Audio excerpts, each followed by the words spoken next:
Hi, it's Tara Green, and it's January the 10th. I'm going to give you a little preview for next week because it's going to start to get really intense. So for January the 11th, that's 1/11/2021, kind of nice numerology there. The moon enters Capricorn, so the darker letters are in Pacific Standard Time. The lighter ones on the left are Eastern Standard Time. You add 5 hours for Greenwich Mean Time. So Capricorn moon brings us into the corporate world, into the reality check, into the heavy, serious, traditional government corporate realm.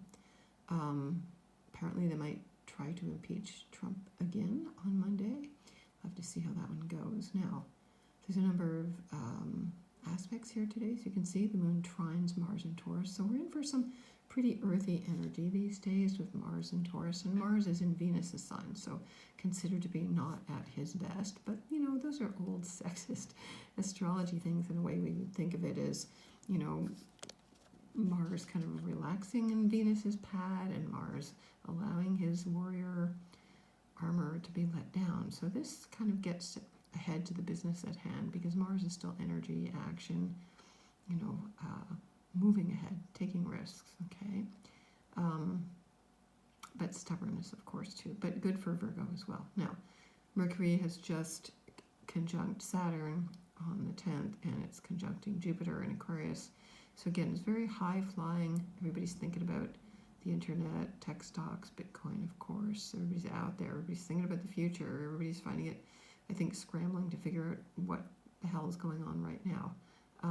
So rebellion, things being totally off the wall, chaos. This is still Uranus-ruled Aquarius energy. And I know everybody's kind of thinking that it will tone down now and it will settle down, but it's not. It's going to get really intense for the next 9, 10, 11, 12 days, I would say. Sorry, I'm just having a sip of tea here. Now, Jupiter in Aquarius sextiles Chiron in Aries. So a lot of people are hurting. A lot of people are angry, very angry with Mars and Taurus, you know, like they've seen the red flags and, you know, those protesters storming the Capitol was pretty shocking for sure. The moon in Capricorn conjuncts Venus in Capricorn, so this is where you have to stop and do something you love to do and pay attention to your body and get really grounded in where you are in the present. I mean, that's what Saturn does. Saturn kind of focuses on the future and the long term, but also Saturn will moon in Capricorn right now, and Venus in Capricorn is serious. So there could be some nice serious love connections or getting some good news from your job, your career, and with elders, good news about some older person you've been worried about. You might get some good news about them. And also listening to your female ancestors, very important.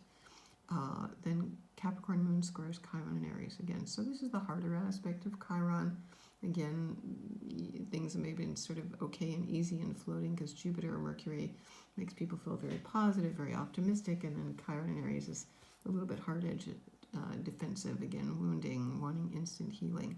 And then the moon trines Uranus and Taurus. So speaking about chaos, anything can happen with Aquarian Uranus ruled energy.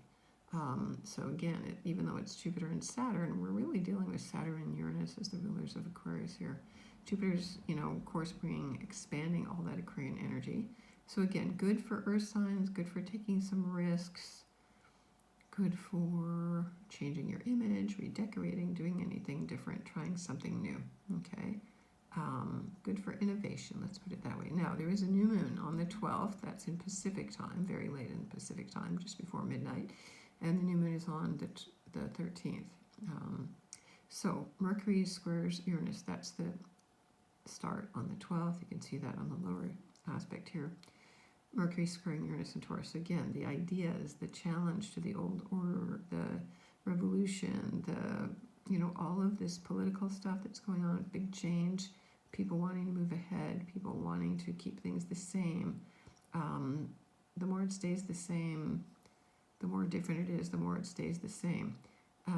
So again, expect the unexpected in terms of information and computer stuff. There could be also big computer glitches, hacking, just whatever you don't expect, you know, so have plan B and C on hand, okay? Venus squares Chiron and Aries. So again, Venus in Capricorn. We're going to defend where we feel vulnerable. We're going to defend, you know, our beliefs belief systems. We're going to defend the government, the old order in a sense, the traditional way of doing things. So again, it's interesting, a lot of Capricorn with a lot of Aquarius, so a bit of both, you know. The moon sextiles Neptune and Pisces. That's a nice dreamy aspect. You want to escape a little bit, do something a little bit fun or creative, or just a diversion, you know, can't deal with what's going on.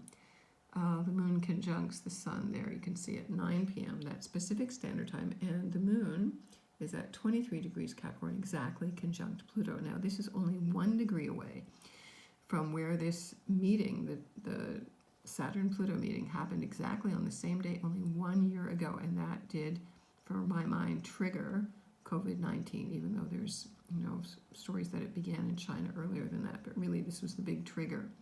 So we're repeating at 1 degree up only this same aspect, but without Saturn and Jupiter there. So Saturn, the ruler of this new moon, is in Aquarius, conjunct Jupiter. So again, it can throw a radical, something totally unexpected, something you weren't thinking about, something so crazy, like a reality so crazy, it may drive people totally insane, okay? So, which it already has been doing for the last year, hasn't it? So, you know, how much weirder can it get? Trust me, a lot weirder. Venus squares Chiron and Aries. Again, we dealt with that one already.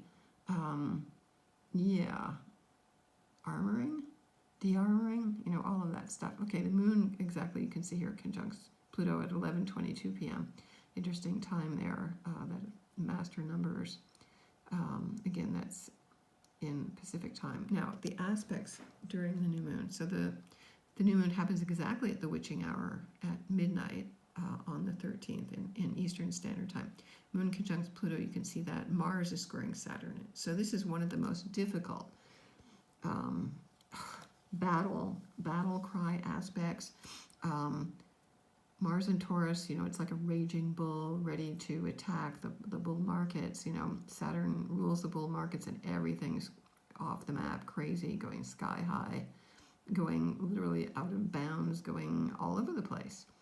So Saturn still represents the tradition, and in traditional astrology, Saturn in Aquarius is more like an ideal of kind of higher, kind of like what the I Ching used to call the superior man, you know, the ideal of what it means to be human. So remembering that this is about aggressively being humane and taking the high road, the high mind, you know, so that's a really interesting thing. Now, the other thing that's happening is Neptune at 18 degrees of Pisces is also still squaring those nodes of fate. So this is a particularly intense time of, you know, Neptune and Pisces since 2011, you know, taking the lid off of reality, making everything seem obscure, you know, what's real and what isn't. So, you know, the people you think are good may be bad, and the people you think are bad may be good, and you're projecting what you want to see, and there's illusions and delusions and secrets going on behind the scene, and obfuscation and fog and mirrors, and you know, it's you know, it's a big magic show. Now, they do make a Neptune and Pisces in the south and north node. The north node is in Gemini. It actually makes a grand mutable cross with Vesta, the goddess of investments, at 21 degrees of Virgo, which is investing in material things, in the earth, in the resources, in your body, and your health. Very much important to think about your health. Now, Mars is still conjunct Uranus here, and you know, they're both really squaring Saturn, as we can see there. Now, Mercury is also in Aquarius there, Athena's in Aquarius, so there's a lot of heavy Aquarian energy, which is going to get stronger actually. And Venus is at 5 degrees of Capricorn, trining Mars.